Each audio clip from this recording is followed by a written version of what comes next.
I'm supercalifragilistic, expibrocadocious, even though the sound of it is something quite atrocious. If I scream it loud enough, you might stamp my diagnosis.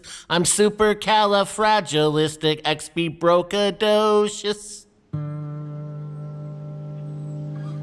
You seem fine, said the nurse practitioner, as if it didn't take me years of fear, anxiety, depression to extend a trembling hand, as if all of us who were broken flashed this in neon lights on our forehead, as if nobody camouflages their vulnerability to survive.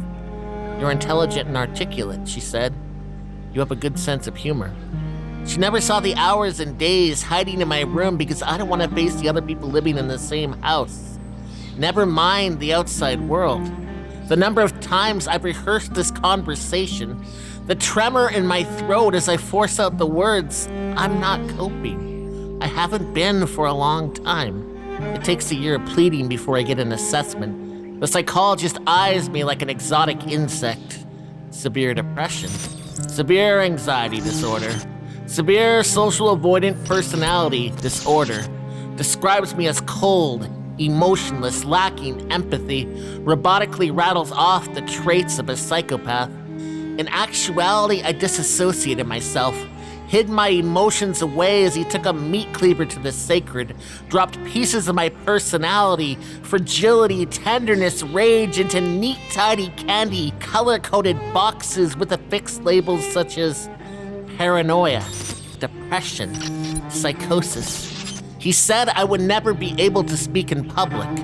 My lack of emotions would stop me from ever truly being able to fall in love, from ever developing close friendships with other human beings. I laughed inwardly, silently, bitterly. He never saw the years of stage-lit curtain calls, of loud cafes busily bustling as I bared myself on poetry slam microphones, of the time R.C. Waslowski called me fearless. I kept the car crash heartbreak to myself. Never told him about those friends I loved so fiercely. Never told him about those times love saved my life. Truth is, even though I felt a long way from understood, part of me was just happy to be finally seen. After years of falling through the titanic fault lines of this system, my dysfunction displayed like a merit badge. How do we know you're disabled? Prove it. Where is your stammer? Remove request. Replace it with a grovel. My less than was not less enough. My destitution was too hopeful. Until my letter finally arrived. Congratulations. You have been found permanently disabled. You're supercalifragilistic, expibrocadocious, even though the sound of it is something quite atrocious.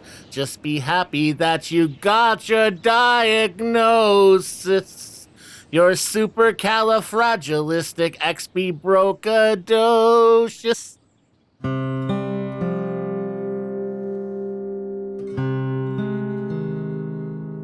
Congratulations, you of the lucky few, you lowest of low. Your failures are fully documented. Dance with stooped shoulders, dance without joy, dance with surrender in your heart.